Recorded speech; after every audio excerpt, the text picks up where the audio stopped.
حمزہ ناصر official Islamic channel کو like subscribe کریں۔ اسلام نے ہمیں کسی مخصوص لباس کا پابند نہیں کیا۔ لباس کے 3 مقصد ہیں۔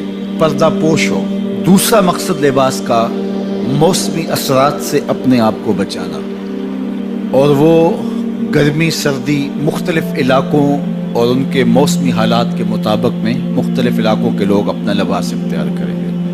اور تیسرا لباس کا مقصد زینت حاصل کرنا۔ موسمی اثرات سے بچنے کے لیے ستر عورت کے لیے لباس پہنا جاتا ہے، تو اس لباس کو زینت سے بھی مزین کر لیا جائے تو کوئی حرج نہیں ہے۔ خوبصورت لباس ہو اور آپ کے جسم کی ساخت اور ڈیل ڈول کے مطابق ہو اور آپ کے علاقے اور کلچر کے مطابق ہو، اس میں کوئی حرج نہیں ہے۔ لیکن حج کا ایک ایسا موقع آتا ہے جہاں سارے لباس اتر جاتے ہیں اور 2 سفید کپڑوں میں، اور وہ بھی انسلے، حجاج کرام ملبوس ہوتے ہیں۔ لباس بھی ایک، لبوں پہ تلبیہ اور صدائے دل نواز بھی ایک، لبیک اللہم لبیک لبیک لا شریک لک لبیک ان الحمد والنعمت لک والملک لا شریک لک۔ ایک ہی صدائے دل نواز اور ایک ہی لباس اور ایک ہی طرح کے مناسک سارے ادا کر رہے ہوتے ہیں۔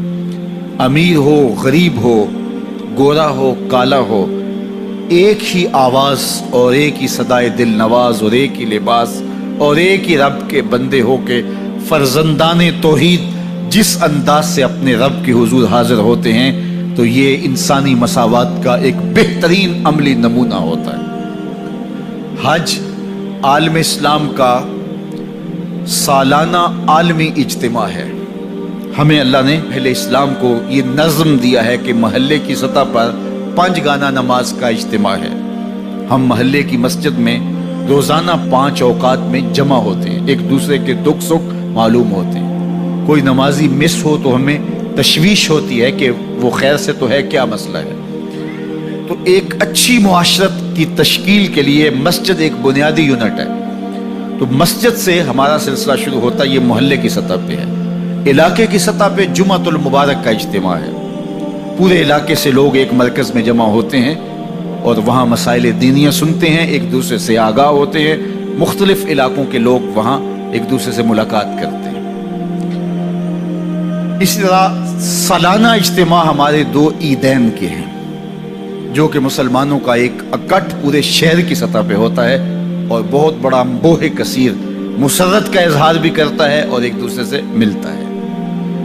اور ہمارا عالمی اجتماع حج ہے۔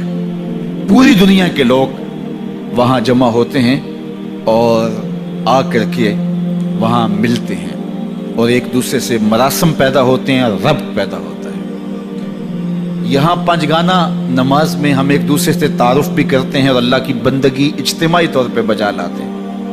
اسی طرح جمعۃ المبارک کے موقع پر اجتماع کا سائز بڑا ہو گیا تو ساتھ خطبہ بھی شامل کر دیا۔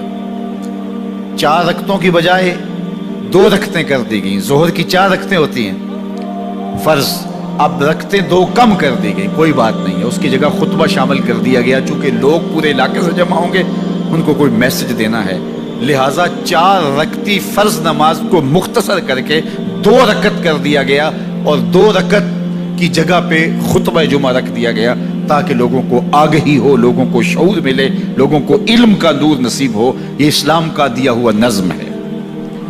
پھر عیدین کا موقع ہے، یہ ہمارا شہر کی سطح پہ بڑا اجتماع ہوتا ہے اور اس میں بھی خطبہ رکھا گیا تاکہ آگہی ہو اور خطیب جو ہے وہ پورے سال کا لاہ عمل لوگوں کو دے۔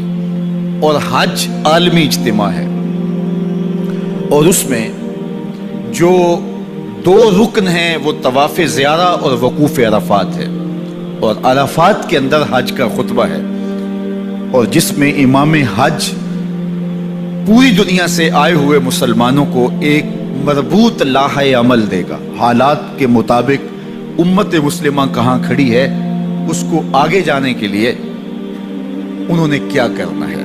تو یہ حج کے من جملہ مقاصد میں تھا۔ حج کا ایک مقصد ہمیں ہمارے ماضی سے جوڑنا ہے۔ حمزہ ناصر آفیشیل اسلامک چینل کو لائک سبسکرائب کریں۔